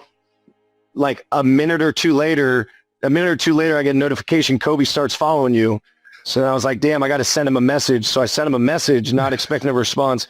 He responded almost immediately, and it went from like exchanging, Twitter messages to him giving me my phone number. And I used to send him screenshots of me playing 2K, being like, yo, I got to mess around. Like, that's amazing. Messed around, got a triple-double today, dude. And he goes, good day. That's a good day. Kobe was the friggin'... That's awesome. Kobe was the man. Oh, that's great. We always ask everybody that comes on the show what their welcome to their profession moment was. Me and Jason asked each other what our welcome to the league moment is. We're going to ask you, what is your welcome to Hollywood moment? It could be good. It could be bad. It's just like a shock of like, oh shit, I'm doing this. For the first movie I did, and I remember, so it was with Nicole Kidman and Aaron Eckhart, and I had just seen The Dark Knight very recently, so him as Two-Face was very fresh in my mind, and I remember the director right before about to do. I didn't know this at the time, but I guess the director told him right before we did this scene. He's like, "Yo, Miles is straight out of college. This is his first movie. Like, go off book, scare the shit out of this kid." And so This is good. This is gold. So Aaron, like and Eckhart, man, like he can deliver rage in a way that really kind of you feel it. And but I remember he's like yelling at me, and I just remember thinking in the back of my mind, like, this is so cool. You know, every dad is getting on me. And I literally felt like I was floating above my body, that I was just like watching Nicole Kidman and watching Aaron Eckhart, feeling like I was like in a dream, just on a set with these actors. And then I heard the director yell cut, and I was like, oh, fuck. I just fucked this up because I'm not even in character, whatever. We do a couple takes, move on. And I remember going to my dressing room, giving myself a pep talk. And I was like, Miles, you know, you've always thought about what that moment, that break moment is going to be. And if you want to have the career you think you're going to have, like, this is that moment. You know, you got to fucking lock in right now. So it was great. But initially I was like, what the fuck is going on? Dude, I can only imagine, dude. That is an awesome welcome to the Hollywood moment. Fuck. Well, dude, that's all we got, man. Do you have any? You feel free. You want to ask us any questions? I don't know before we wrap, or do you want to just go back to your life and?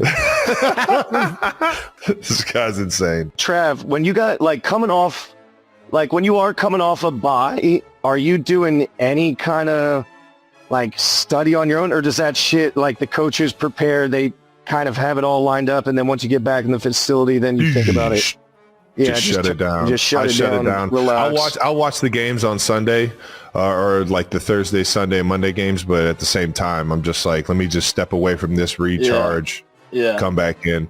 And I kind of I self-evaluate every single week. You're doing it. So I already know where we're at and like kind of where we need to be going and stuff like that. But the coaches do it from a completely like different like scheme aspect that I'll just get all that information when I come back into the building. Do these seasons with you guys feel like repetitive, even though you feel like, man, I don't know, are we not doing this or whatever? Because with you guys, it just, you know, until it doesn't, it goes through Kansas City. And I'm just curious if anything feels unique this year, or it's all kind of. I appreciate it. It's crazy because last year, it's kind of how you were talking about Philly this year. It's like last year we were winning every game at the end. Like we were finding a way. Yeah. One score, close ones. Yeah. And it's been like, I think like the 4 losses that we've had are all within 1-score games, and they're all like at the end of games. What happens, you know, a play here, a play there, and all of a sudden we're damn near undefeated. You know what I mean? Like when you really look at the grand scheme of things, like there's huge plays at the end of games that if it goes the other way, like we're in a completely different situation. So I think this year offense being able to put up 30 balls every game, and you know our defense always seems to figure it out with Spags and the guys over there. So I'm kind of looking at this season like our team, I think, is rolling a little bit more. We just got to be able to, you know, finish these games off like we were last year. Jay, NFC, I mean, I imagine you're watching more.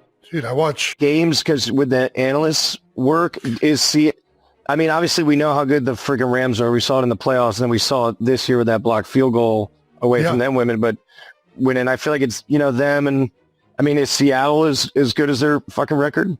Dude, they're playing unbelievable. Their defense is low-key stacked. They got a lot of good players on their defense. Sam Darnold's balling out. It's one of those where I'm high on them, but I still got to see them do it in like crucial situations against really good teams, especially down the stretch. Like Sam Darnold was great in Minnesota last year, and they looked like they could do a lot of damage in the playoffs, and obviously it fizzled out for them. But there is something that I really like about Seattle. I do think the Rams, at the end of the day, are the strongest in the NFC West.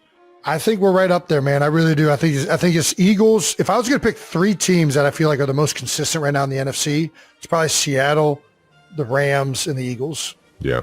Lions are right up there too, but they've had a couple games where it's like, I don't know what the heck's going on. He's 22. I feel like there's a little bit of a rivalry in here from like the days that you were playing, man. I don't know why. For sure. I might be from the Oh, outside. I know why. Outside in, but Travis, you were at that game in Philadelphia, right? Yeah, I was. I love. You should know why there's a fucking- rivalry. that was Those a banger. fans got brutalized in Philadelphia. Oh no, they did. Yeah, dude, I was in Ireland at the Minnesota Steelers game, Uh-huh. just mingling about the day before the game at some of the pubs. Vikings fans coming up to me. They still are talking about that game from 20. I was like, guys, that happened. I mean, that's over 9 seasons. It's like 9. We're like 9 years past this, guys. Yeah, what was that? 17. 17. It's still, but that's. I mean, look at like that's like the last time that they've made it to the NFC Championship, right? Yeah, I think so. They've been in the playoffs since, but I don't think they've made it to a championship game since then. That was a legendary year. That was like the Kirk Cousins to Stephon They were Diggs very down good. the That's really- sideline. Like listen, that was a lot of. And I'm just gonna be honest. Going into that game. Did Eagles fans maybe go a little far? I'm going to say some of them probably did. I don't know that we should have been throwing rocks at buses, but I'll say this. Vikings I don't fans know came in if we there. should have. Vikings fans came in very confident, Beating their chest. and they were doing skull chants on the planes and all that shit's going on social media. They're putting the Vikings jersey on the Can't entice it. statue. You can't entice it. I ju- Jason, we already talked about the statue. The Eagles fans are doing that. I think that Eagles was a fans are legitimate doing Vikings that, fan. I and think that was a everybody legitimate fired up. Vikings fan. There was too much memorabilia. There was You're a right. lot of stuff on that statue. The Chiefs one that just was written on a red shirt. That was the Eagles fan. That might have been an Eagles fan. But either way, I think I don't condone everything that happened to the Vikings fans that day, but they came in mighty confident. And so, I mean, their defense was incredible that year. It really was. Listen, that was a full. That was a fucking great game, man. It That was. a great Well, game. it was a great game if you were an Eagles fan. All right. Either way, we're going to talk about this one from this year. There we go. Eagles 28, Vikings 22. Big game for the Eagles, man. They've been obviously on a couple game losing streak, losing to the Giants on Thursday night. We talked about Cam Scattaboo and freaking Jackson Dart. And, listen, in Philly, when you're struggling, they're going to let you know, especially when the expectations are high. So, they've been going through it. So to come back and bounce back and have this type of game, very, very happy. Not just as an Eagles fan, but, happy that these guys responded this way. Yeah. Well, the offense is definitely back. Yeah. I mean, Jalen Hurts been under a lot of scrutiny. I mean, it's still like, I think, first of all, Jalen played out his What's mind. new? Hitting People, it's like huge a plays. roller coaster. This guy I just like keeps it. showing up to work, man. Bring it on. Like, I feel like the Eagles, when keeps showing up everybody to work, doubts them figuring early shit on, out. I would rather start off having struggles Are you and kidding? then the fans get on him and then it's like, okay, we're going to hunker down together. We're going to have to figure this thing out. Otherwise, we're all going to get killed here. So I think it ultimately 9 times out of 10 makes the team better at the end of the day. It makes you circle the fucking wagons. That's right. It makes you We figure got- shit out in-house. Yeah, we got to circle the wagons because we're surrounded by Philadelphians who are out for blood. So I think I thought Jalen, the deep ball, he was on the money. He was hitting all the big shots down the field. Saquon was going the first drive, then Cam Jurgens goes out, kind of stalled out. But the big thing I thought that was really different, everybody's already talked about it, the under center stuff, the play action. I think it seems like it added some more to the offense. So it added to it.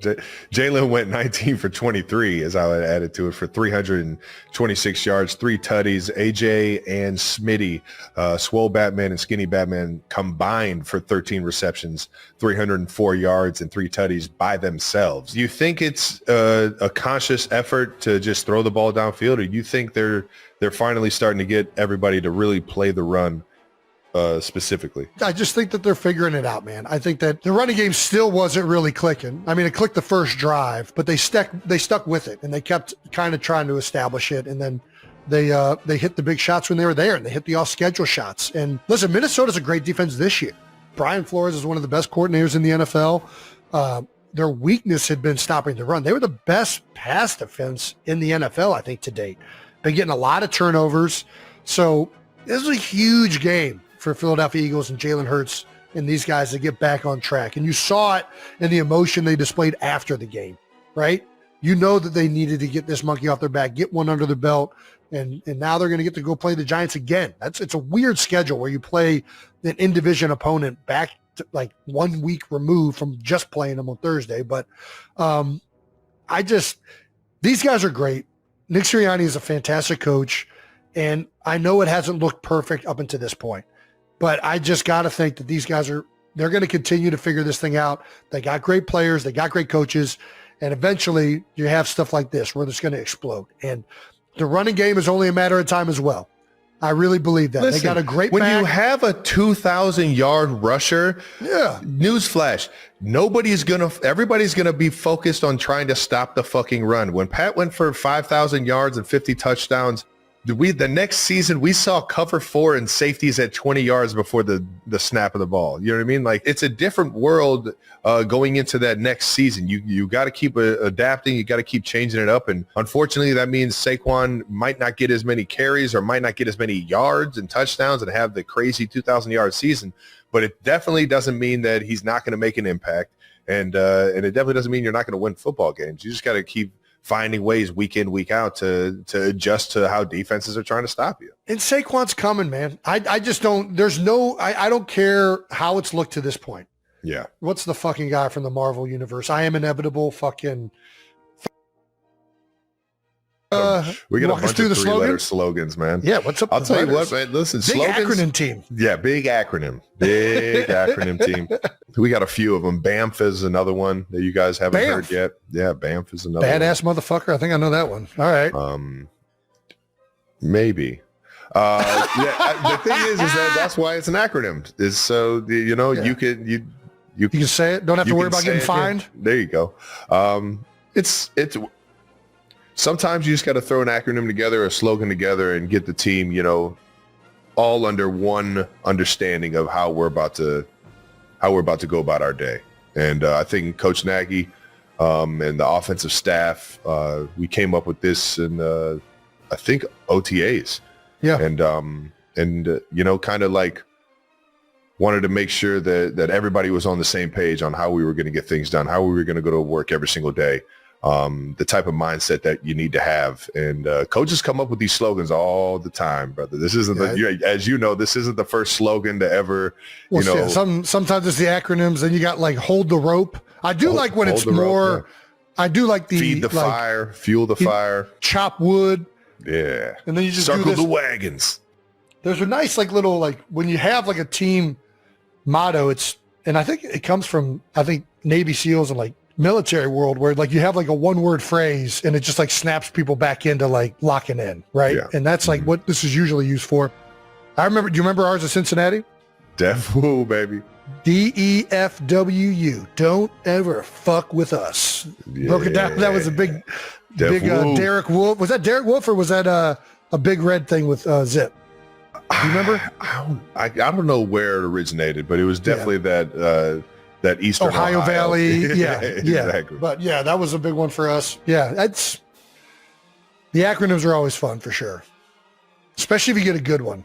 Yeah, you get a good one, throw it on a T-shirt, everybody's fired up, and that's what it's about. Is that everybody's bought in, everybody's saying it, everybody has that type of mentality, and when you get everybody to buy in, having fun with it, man, that's what it's there for, man. Not only you guys AAF on offense, you're AAF on defense. The defense has only given up 7 points in the last 8 quarters, 24 points in the last 3 games. Yeah. They're getting it done, baby. They're rolling right now. They were giving up some yards in that first half, but when players had to make a play, there was Trent McDuffie had a tackle on a 2nd and 1 where he just broke on a little rub route and just made a hell of a fucking play. Trent's a fucking dog, man. Also, shout out to Zach Ertz, Washington Commanders. The other 36, was he 36 too? He's definitely year 13. I think he's 34, turning 35 maybe. All right, a little bit younger. Yeah, he was a Zach four-year Ertz. college guy. 4-year college guy. There you go. Yeah, Stanford. Yeah, he might have been just- 3. Shit. I Not could just be any wrong about college. that. Yeah. Yeah, shout out to Zach Ertz. Joined Tony Gonzalez, Jason Witten, Travis Kelce, Antonio Gates, and Shannon Sharp to become only the 6th tight end in NFL history with 800 career reception. Yes, sir. Me, obviously, everybody knows me and Ertz came in 13 years Same ago, draft class. 2013. And to see him still fucking doing it, man. We saw each other before and after it, man. And Yeah, man. I just cherish every fucking game I get to play with that guy, man, or get to compete against him, man. Yeah, absolutely. I got a lot of great memories from Zach. Got Hell some yeah, hardware baby. to share too. All right, Anything now. we missed about the game? Chiefs? No, man. We're rolling, baby. We're rolling. We got a big one this week against Buffalo on a short week, man. And the Bills got rolling again this past week. They were part of that, some of those blowout games that we saw on Sunday. And they put up 40. Is that right? Yeah. Yeah. I mean, they can score with the best of them, baby. James Cook had like over 220, 30 yards, something like that. Getting him the ball is pretty goddamn good. It's good strategy. Good strategy, yeah. So hopefully we can slow that down and keep putting up points like we've been putting up over the past couple of weeks. Thank you to our partner, WhatsApp. Halloween party planning hits different on WhatsApp. You know that moment someone sends a picture of some epic costume idea, but it's so blurry that you can't tell if it's a werewolf or they just haven't shaved? Regular texts, they compress those photos until your Frankenstein looks like a failed art project. And those group costume ideas might as well be communicating through a Ouija board. But WhatsApp? Now we're talking. Every photo, every video comes through crystal clear. HD, baby. Nice. Most memorable Halloween party. I just think college Halloween's the best. Be honest with you. I mean, outside of kids going and trick-or-treating, like going to costume parties in college, electric. Yeah. That's all I got. I don't even remember going to Halloween parties like that. I remember. Yeah, no, I think either the football house or some of the other sports or older guys that had a house off campus, we would venture out dressed in costumes for the night. With WhatsApp, when someone shares those spooky costume photos, they come through in HD. No more pixelated pumpkins. And with end-to-end encryption, your costume stays secret until the big night. It's time for WhatsApp. Download WhatsApp now.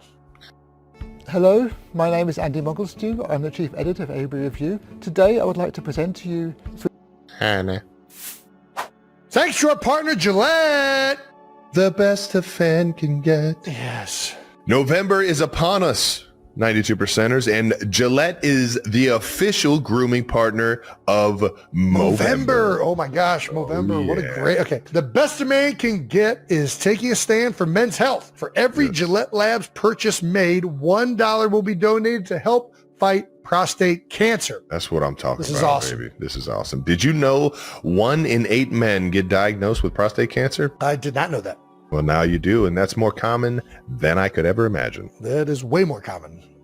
Wow. Yeah, men don't love to talk about their health, but Movember makes it easier. Start the month with a clean-shaved face, then grow the sickest stash possible for the rest of November. I did Movember one year. We got photos of that someplace. It was a gnarly mustache. Dude, that stash, you had the bars, you had handlebars. When people ask why, tell them it's for men's health and that you use Gillette Labs to look that good. With up to 30 shaves per cartridge, those blades will last you all Movember. Gillette, Movember, unbeatable combo. Do good and feel great by grabbing Gillette now and get to work with that stash, baby. Visit pgbrandsaver.com/Movember for details. Donations from October 26th to December 6th, 2025. Exclusions apply. Thank you to our partner Audible, baby. Listen, you need something to make those daily routines more exciting? Man, who doesn't? It's all about Audible, like having a personal hype man in your ear, but for books. They make it easy. Just download the app and bam! Over 1 million stories, books right at your fingertips. Matthew McConaughey's book is in there. Getting a daily pep talk from the man himself is a great way to start your day. I mean, that sounds pretty sweet, but when does anyone find time to listen? Well, I mean, listen, just whenever you get a moment. I mean, whether you're during workouts, driving, chores around the house, sitting there watching a show that you're really not interested in, and you want to be doing something else, folding laundry. That's pretty good. Listening to a nice Audible book. Yeah, I didn't know you folded laundry. That's awesome, man. I don't. But you do multitask. Yeah. I throw it into the basket at least. I don't even do that. Multitasking is the name of the game, but seriously, it's awesome. Anyone can learn new stuff or get lost in a story, all while handling their regular day-to-day things. There's more to imagine when you listen. It's true. God, that's such a good line. Sign up for a free 30-day Audible trial and your first Audible book is free. Visit audible.com/newheights. All right, now let's get to the rest of the NFL this week, which was a bunch of fucking blowouts like Jason was mentioning earlier. Let's start with this one. That was, it wasn't necessarily a blowout, but it was pretty one-sided. It was a blowout. Yeah, it was pretty one-sided. I feel comfortable saying that because the Giants already blew us out once, so we'll call it a blowout. It was blowout to blowout. Eagles 38, Giants 20. Obviously, one of the biggest storylines of the NFL is Scadaboo had a pretty aggressive ankle injury. Sending all the love to him. Hopefully he can get back, man. The NFL absolutely loves a motherfucker like that. Just a tough as nails dude. Hopefully he gets back in tip-top shape. Big Dom DeSandro sent over some pizza and cheesesteaks. I mean, the guy got a standing ovation as he was getting carted off. Nobody wants to see one of the most loved players in the league get hurt like that. And obviously what that guy's meant to football over the past couple of weeks has been pretty fucking fun to watch. So hopefully he gets back healthy and back to running dudes over and being the epitome of a fucking NFL football player, man. Yeah, man. I think that you saw, like, the link can be brutal to opposing players and fans. Especially like I've seen rival teams. Yeah, I've seen the link not handle opposing players getting injured well before. And I don't think it was intentional. Like, I think they're just excited about a big hit or something happening. But it was so apparent how much respect everybody in the NFL has for this guy and how he plays the game. Like, he got a standing ovation getting off the field. Like, very excited to see the future that Cam Scadaboo has in this league. And in such a short time to entrench yourself with that much respect in this league just shows. I try and tell young players this all the time. Like, players like, oh, the fans are on me about this, or, I'm getting unfair criticism. Dude, if you just go out there and you play with reckless abandon, you will get cheered. Like, and I bring this story up all the time. Zach Ertz got crushed for a week or whatever. The first catch he had, he went out there and he ran through like 3 people, broke 3 tackles, and it was like being carried forward. And you know what happened? You know what the fans did? They fucking erupted in cheers. So I don't want to hear like, oh, like they're saying mean things. Like, motherfucker, you control it. If you go out there with great energy and effort, you will be loved in the sport of football. That's one of the beautiful 100%. things about the sport. Yep. People love guys that just have relentless motors. So that requires zero talent. That's just the reality of it. That's so spot on, man. Well, get healthy, big guy. Enjoy those cheesesteaks Dom dropped off. But let's get to this game. Initial thoughts on the game, Jason? I mean, this is exactly what we've been waiting to see. I mean, we've known that the Eagles are talented and that if they can play up to what they're capable of, that they are a very dangerous team. And obviously the Giants have been clicking. They've been playing well recently with Jackson Dart, Cam Scadaboo, although he left early. And I do think that took some wind out of their sails. The Eagles are rolling right from the get-go. It started with the second play of the game with that Saquon Barkley huge rushing touchdown. It never stopped. I mean, we've been waiting to see the ground game get going. And a lot has been made about Jalen Hurts in the passing game. And that started to get fixed the last couple weeks. But I don't think people really realize how much when you're running the ball well, it just makes everything go. Right? Your play action passing is better. You're in less third and long situations. You're in more third and manageable even when you get to them. And it just makes the rhythm so much better. And the Eagles ran the ball so freaking well. Landon Dickerson is fine. It looks like he's fully healthy, and he's been there for the last couple weeks. Brett Toth was in for Cam Jurgens being injured from last game, and he went in and played center in the Vikings game without any reps during the week, and it wasn't the best outing, right? That's a tough situation to be thrown into, right? Like, you work on guard and these other things all week, and then all of a sudden you're live in the game doing the snaps. And he bounced back, man. There was a lot of criticism all week about the previous game and one of his games at guard, and he honestly was one of the best players up front for him throughout the day. He had a bunch of crucial blocks. He did well in the combinations. He had a lot of fold schemes, pulling around, making blocks at the second level. And something else that I think doesn't ever really get talked, and I know this just because I know Brett, he puts the line in a really, he's going to make sure the calls are right. And that is such a big part of having a backup going at center. Because if you're not all on the same page, it's not communicated well, it can like make everything fall apart. Fuck yeah. And you could see that those guys were in sync and that everybody was on the same page. And that's half of being successful in the run game. 9 times out, especially if you got great players, which the You Eagles get do. bodies on bodies, baby. You give a guy like Saquon a chance, man. We're rolling. Brett, you got to give him his flowers. And I know Philadelphia already had an outstanding game. Big Fred Johnson, at least 3 times while we're here because of a child reaction. On a chilly Sunday morning, the world's most watched celebrity couple pulled off a feat that felt almost impossible in today's hyper-connected era. They vanished into the quiet corners of New Jersey, escaping the long lenses and hungry headlines. Travis Kelce and Taylor Swift, used to stadium roars and sold-out arenas, opted instead for the gentle rustle of wind over the greens at Skyway Golf Course, joined by their friend Patrick Bacon. The internet almost broke when photos finally surfaced, but until then, no one had a clue they were even there. It wasn't Patrick Mahomes teeing off with them, as some fans had feverishly speculated. He was miles away at a college football game. The real star of this low-key day was the sense of normalcy, a rare treasure for 2 people whose daily lives are anything but ordinary. Travis, wrapped in a black sweater and Nike sneakers, looked every bit the relaxed fiancé, clearly savoring the break from the NFL's relentless pace. Taylor, in a red-trimmed polo mini dress and a sweater thrown over her shoulders, radiated an effortless kind of glamour that made even the golf course feel like a runway. She didn't play, but her eyes rarely left Travis, quietly supporting him in a way that felt more intimate than any public gesture. The Chiefs bye week has become a kind of tradition for these 2, a pocket of time carved out just for them. Last year it was baseball in the Bronx. This year, it's cozy dinners at famous Manhattan spots and secretive outings that leave fans guessing. Even when pressed on his podcast, Travis refused to let the world in on their plans, keeping their sanctuary intact.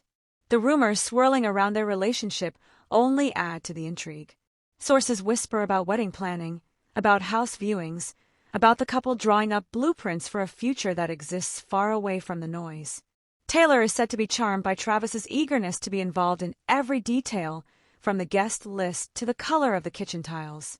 What fascinates people isn't just the celebrity of it all, but the way they seem to hunger for a simple life together, one where phones get switched off, where dinner means laughter and sweatpants, where the biggest plans are about finding a home rather than making Travis headlines. Kelce and Taylor Taylor has Swift woven have this become longing into experts her at the music, art of the great singing escape, about quiet living a streets, life that about feels both basketball hoops in cinematic the and driveway, refreshingly ordinary. about telling the world Last to leave Sunday, them they alone. managed to slip She's past admitted the that being with ever-present Travis cameras for a made her secretive believe golf in the dream outing in of New settling Jersey, down, fooling of everyone building a until a friend's sanctuary away casual from the social media chaos. post Their sent story is fans into a captivating because it's a tailspin. love letter It to wasn't normalcy Patrick written by Mahomes 2 sharing the people green who with could have them, anything as many but choose first each other. believed. Every But secret Patrick outing, Bacon, every a denied staple in the question, Kelce brothers golf every matches, off-the-grid moment is adding an another reminder unexpected that even twist in a for world those obsessed tracking with celebrity spectacle, sightings. the most magical The thing setting of all was is just Skyway being Golf together. Course in Jersey City, a mere 15-minute drive from Taylor's elegant Manhattan apartment.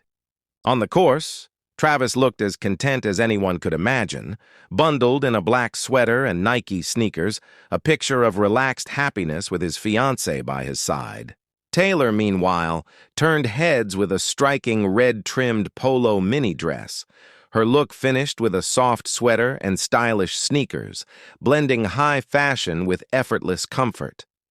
She didn't need to pick up a club to command attention. Instead, she seemed deeply engaged, her presence lighting up the day as she watched Travis take his swings, hardly ever letting him out of her sight.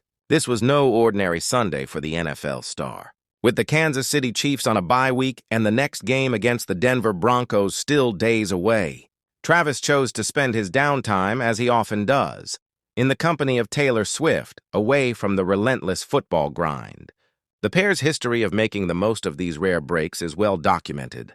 Last year, attending a Yankees game in New York. This year, spotted enjoying dinner at the Polo Bar, both dressed in sleek black, their fingers intertwined as they moved through the city, almost like any other young couple in love. Even when pressed by his brother Jason on the New Heights podcast, Travis refused to reveal their plans, laughing off questions and keeping their private moments just that, private. As whispers swirl about wedding plans and house hunting, insiders say both Taylor and Travis are relishing the chance to build a life together marked by simplicity and genuine connection. Despite their towering fame, they crave the normal things: quiet nights, shared routines, and turning off their phones to block out the outside world. Taylor's music has started to reflect this longing for a quieter life, with lyrics painting pictures of driveways, basketball hoops, and neighborhoods filled with laughter and love. She's confessed that meeting Travis opened her up to the possibility of a more grounded domestic dream, a place where she can find peace amidst chaos. Their story continues to fascinate because it is equal parts glamorous and relatable, a reminder that even the most famous hearts long for home, happiness, and a place to simply belong.